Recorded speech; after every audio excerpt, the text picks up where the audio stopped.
Hello students, GK tech Bangla চ্যানেলে তোমাদের সকলকে স্বাগত। তো সবাই কেমন আছো তোমরা? আশা করি তোমরা খুব ভালো আছো। তো আজকে তোমাদের জন্য আবারও নতুন একটি ক্লাস নিয়ে চলে এসেছি। তো এর আগের ক্লাসগুলি তোমরা না দেখে থাকলে ডেসক্রিপশন বক্সে লিংক দেওয়া থাকবে, ওখান থেকে দেখে নিতে পারো, অথবা প্লেলিস্টে গিয়েও তোমরা আমাদের ভিডিওগুলি দেখতে পারো। প্লেলিস্টে গিয়ে তোমরা দেখবে আইসিডিএস রিলেটেড প্রচুর ভিডিও ক্লাস রয়েছে সেখানে। তো তোমরা যারা অঙ্গনওয়াড়ি কর্মী এবং সহায়িকা পদের পরীক্ষা দেবে, তোমরা অবশ্যই ভিডিওগুলি দেখবে, তোমাদের জন্য ভীষণই ইম্পর্টেন্ট সেই সমস্ত ভিডিওগুলি। এছাড়া আমাদের নিয়মিত ক্লাসগুলি তোমরা করতে থাকো। তো আজকে তোমাদের জন্য রয়েছে 40+ প্রশ্ন। তো ভিডিওটি তোমরা প্রথম থেকে শেষ পর্যন্ত দেখো, এবং চ্যানেলে নতুন হয়ে থাকলে চ্যানেলটিকে সাবস্ক্রাইব করে নাও নিয়মিত ক্লাস এবং জব আপডেট পেতে। তো চলো আজকের ক্লাসটি শুরু করি। তো আজকের প্রথম প্রশ্ন দেখো। তো প্রথম প্রশ্নে যাওয়ার আগে তোমাদের বলি, আমি প্রশ্ন এবং উত্তর পরপর বলে যাব। তো তোমরা চেষ্টা করবে মুখস্থ করে নেওয়ার অথবা নোট করে নিতে। তো দেখো প্রথম প্রশ্নে চলে যাব। প্রথম প্রশ্ন আছে, মানবদেহের সবচেয়ে বড় লসিকা গ্রন্থি কোনটি? তো সঠিক উত্তর হয়ে যাবে অপশন এ, প্লীহা। প্লীহা হলো মানবদেহের সবচেয়ে বড় লসিকা গ্রন্থি। পরের প্রশ্ন, কোন খনিজটির অভাবে রিকেট রোগ হয়? তো রিকেট রোগটি হয়ে থাকে ক্যালসিয়ামের অভাবে। অপশন বি হয়ে যাবে সঠিক উত্তর। পরের প্রশ্ন, কোষের ট্রাফিক পুলিশ কাকে বলা হয়? তো সঠিক উত্তর অপশন বি, গলগি বডিকে কোষের ট্রাফিক পুলিশ বলে। পরের প্রশ্ন, মানুষের চোখের লেন্সের আকৃতি হলো উত্তল, অবতল, দ্বি অবতল নাকি দ্বি উত্তল? তো সঠিক উত্তরটি হয়ে যাবে অপশন ডি, দ্বি উত্তল। চোখের লেন্সের আকৃতি হলো দ্বি উত্তল। পরের প্রশ্ন, ভিটামিন ডি সবচেয়ে বেশি পাওয়া যায় নিম্নলিখিত কোনটিতে? তো ভেরি ভেরি ইম্পর্টেন্ট প্রশ্ন, উত্তর করো। সঠিক উত্তরটি হয়ে যাবে অপশন সি। দেখো, সূর্যরশ্মিতে বা সূর্যের আলোতে সবচেয়ে বেশি ভিটামিন ডি পাওয়া যায়। পরের প্রশ্ন, নিম্নোক্ত কোনটি দ্বারা মাম্পস রোগটি হয়ে থাকে? অর্থাৎ মাম্পস রোগটি কি ঘটিত রোগ? ব্যাকটেরিয়া, প্রোটোজোয়া, ভাইরাস নাকি ছত্রাক? কি ঘটিত রোগ জানতে চেয়েছে। তো সঠিক উত্তর হয়ে যাবে অপশন সি। দেখো, ভাইরাস ঘটিত রোগ এই মাম্পস রোগটি। পরের প্রশ্ন, মানুষের দেহের অ্যান্টিবডি কোন আকৃতির হয়? তো সঠিক উত্তরটি হয়ে যাবে অপশন বি, ওয়াই আকৃতির। পরের প্রশ্ন, আমাদের ক্ষুধা তৃষ্ণা নিয়ন্ত্রণ করে মস্তিষ্কের কোন অংশ? এটিও ভেরি ভেরি ইম্পর্টেন্ট প্রশ্ন, এবং প্রত্যেকটি প্রশ্নই তোমাদের জন্য ইম্পর্টেন্ট, তোমরা নোট করতে থাকো। তো দেখো, আমাদের ক্ষুধা তৃষ্ণা নিয়ন্ত্রণ করে মস্তিষ্কের হাইপোথ্যালামাস নামক অংশটি। তো অপশন সি হয়ে যাবে সঠিক উত্তর। পরের প্রশ্ন, ভিটামিন কে আবিষ্কার করেন? খুবই সহজ প্রশ্ন। সঠিক উত্তরটি হয়ে যাবে অপশন এ, ক্যাসিমির ফ্রাঙ্ক। বিজ্ঞানী ক্যাসিমির ফ্রাঙ্ক ভিটামিন আবিষ্কার করেছিলেন। পরের প্রশ্ন, লেবুর রসের পিএইচ মান কত? তো লেবুর রসের পিএইচ মান সাধারণত 2 থেকে 3-এর মধ্যে হয়ে থাকে। তো এখানে অপশন অনুযায়ী সঠিক উত্তর হয়ে যাবে অপশন এ, 2.4। তো লেবুর রসের পিএইচ মানের সঙ্গে সঙ্গে আরেকটি জিনিসের পিএইচ মান তোমরা মনে রাখবে, ভিনিগার। পরীক্ষা তোমাদের খুব আসতে দেখা যায় এই দুটি, মনে রাখবে। ভিনিগারের পিএইচ মান হলো 3 বা 3.0। পরের প্রশ্ন, কারকিউমিন পাওয়া যায় নিম্নলিখিত কোনটি থেকে? তো এটিও ভেরি ভেরি ইম্পর্টেন্ট প্রশ্ন। তো আগেই বলেছি তোমরা নোট করতে থাকো প্রত্যেকটি প্রশ্ন, তোমাদের পরীক্ষার আগে তাহলে কোনো অসুবিধা হবে না। তো দেখো, কারকিউমিন কোথা থেকে পাওয়া যায়? হলুদ থেকে। হলুদ থেকে পাওয়া যায় কারকিউমিন। অপশন বি সঠিক উত্তর। পরের প্রশ্ন দেখে নাও, প্রথম ভারতীয় মহিলা বিশ্ববিদ্যালয় কবে প্রতিষ্ঠিত হয়েছিল? তো প্রথম মহিলা ভারতীয় বিশ্ববিদ্যালয় প্রতিষ্ঠিত হয় 1916 সালে। অপশন সি সঠিক উত্তর। পরের প্রশ্ন, স্বাস্থ্যক্ষেত্রে অবদানের জন্য কে পিআরএসআই ন্যাশনাল অ্যাওয়ার্ড জিতলেন? তো এটি কারেন্ট অ্যাফেয়ার্স থেকে প্রশ্ন। তো তোমাদের পরীক্ষায় কারেন্ট অ্যাফেয়ার্স থেকেও প্রশ্ন আসবে, 3 থেকে 4টি প্রশ্ন তোমাদের কারেন্ট অ্যাফেয়ার্স থেকে দেবে। তো এই বিষয়টিও তোমাদের জন্য তাই ভীষণই গুরুত্বপূর্ণ। তো এখান থেকেও 2-1টি প্রশ্ন আমি তোমাদের প্রশ্ন সেটে দেওয়ার চেষ্টা করব। তো দেখো, স্বাস্থ্যক্ষেত্রে অবদানের জন্য পিআরএসআই ন্যাশনাল অ্যাওয়ার্ড জিতেছিলেন সুগন্ধি সুন্দররাজ। অপশন এ সঠিক উত্তর। পরের প্রশ্ন, লেবুতে কোন অ্যাসিড থাকে? তো প্রশ্নটি ভীষণই গুরুত্বপূর্ণ। এর আগে একটি জেলার আইসিডিএস পরীক্ষায় এই প্রশ্নটি আসতে দেখা গেছে। তো তোমাদের জন্য সমান গুরুত্বপূর্ণ প্রশ্নটি। তো মনে রাখবে, লেবুতে থাকে সাইট্রিক অ্যাসিড, অপশন ডি সঠিক উত্তর। পরের প্রশ্ন, পারদ থার্মোমিটার কে আবিষ্কার করেন? তো সঠিক উত্তর অপশন এ ফারেনহাইট। বিজ্ঞানী ফারেনহাইট আবিষ্কার করেন পারদ থার্মোমিটার। পরের প্রশ্ন, মরফিন উপক্ষারটি কোথা থেকে পাওয়া যায়? তো মরফিন উপক্ষারটি পাওয়া যায় আফিম থেকে, অপশন বি সঠিক উত্তর। পরের প্রশ্ন দেখো, গান্ধী বুড়ি কাকে বলা হয়? তো খুবই সহজ প্রশ্ন, ছোটবেলা থেকে আমরা পড়ে আসছি গান্ধী বুড়ি। তো গান্ধী বুড়ি বলা হয় মাতঙ্গিনী হাজরাকে, অপশন ডি সঠিক উত্তর। পরের প্রশ্ন, আত্মীয় সভা কে প্রতিষ্ঠা করেন? তো সঠিক উত্তর অপশন এ রামমোহন রায়। রাজা রামমোহন রায় আত্মীয় সভা প্রতিষ্ঠা করেন। তো কত সালে প্রতিষ্ঠা করেন বলো তো? মনে রাখবে, রাজা রামমোহন রায় আত্মীয় সভা প্রতিষ্ঠা করেছিলেন 1815 সালে। এই সালটিও কিন্তু তোমাদের জন্য ভীষণই গুরুত্বপূর্ণ, অবশ্যই মনে রেখো।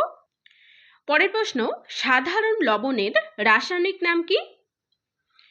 তো সঠিক উত্তর হয়ে যাবে সোডিয়াম ক্লোরাইড, অপশন বি সঠিক উত্তর। সোডিয়াম ক্লোরাইড হলো সাধারণ লবণ বা খাদ্য লবণের রাসায়নিক নাম, এবং এই খাদ্য লবণের সংকেতটি তোমরা মনে রাখবে, রাসায়নিক সংকেত হলো NaCl।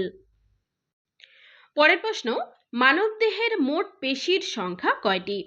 তো এই প্রশ্নটি এর আগেও তোমাদের করানো হয়েছে, উত্তর করো। ভিডিও সেশনটি তোমাদের যদি ভালো লাগে তাহলে একটি লাইক করে দাও এবং বন্ধুদের কাছে শেয়ার করে দাও চটপট।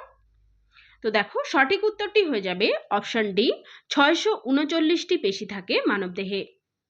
পরের প্রশ্ন, খাবার সোডাতে নিম্নলিখিত কোনটি ব্যবহার করা হয়?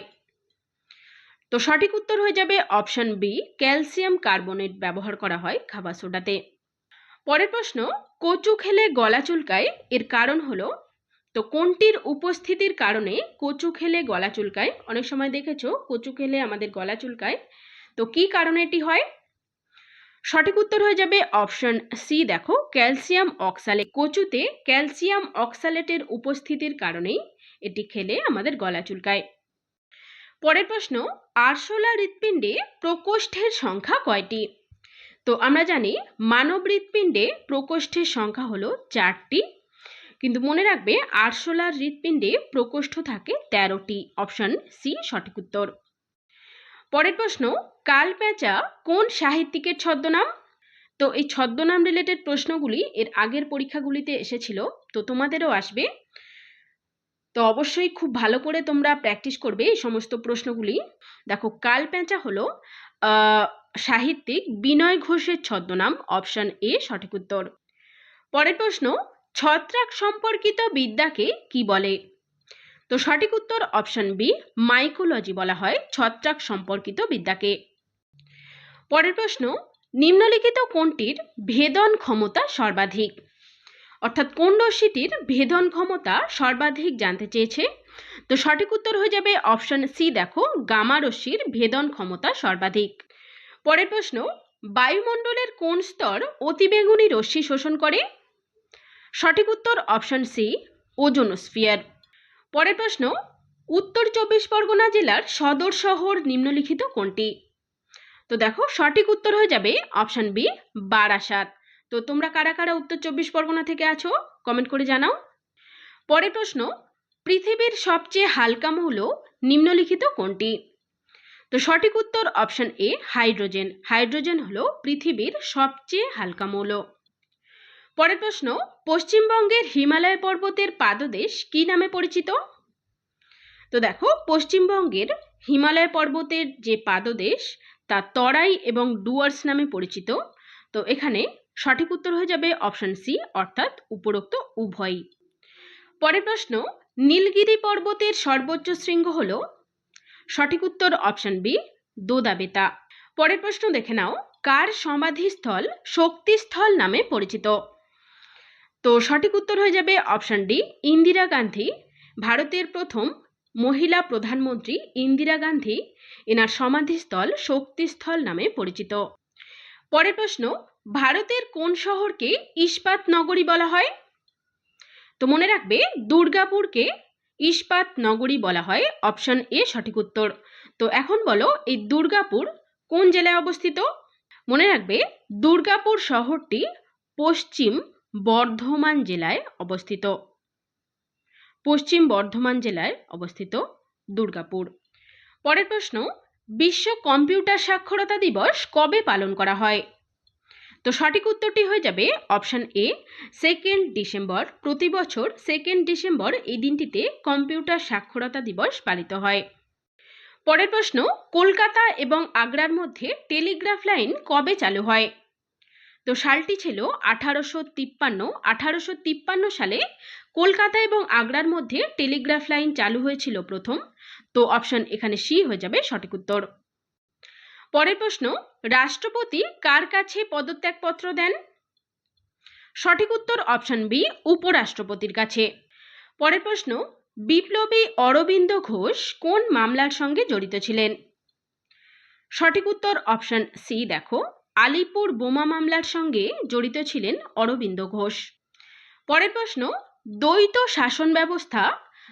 শাসন ব্যবস্থা কে প্রচলন করেন? সঠিক উত্তর অপশন বি, লর্ড ক্লাইভ। পরের প্রশ্ন দেখো, বঙ্গভঙ্গের সময় ভারতের ভাইসরয় কে ছিলেন? তো সঠিক উত্তরটি হয়ে যাবে option A, Lord Curzon. Very very important প্রশ্ন এটিও।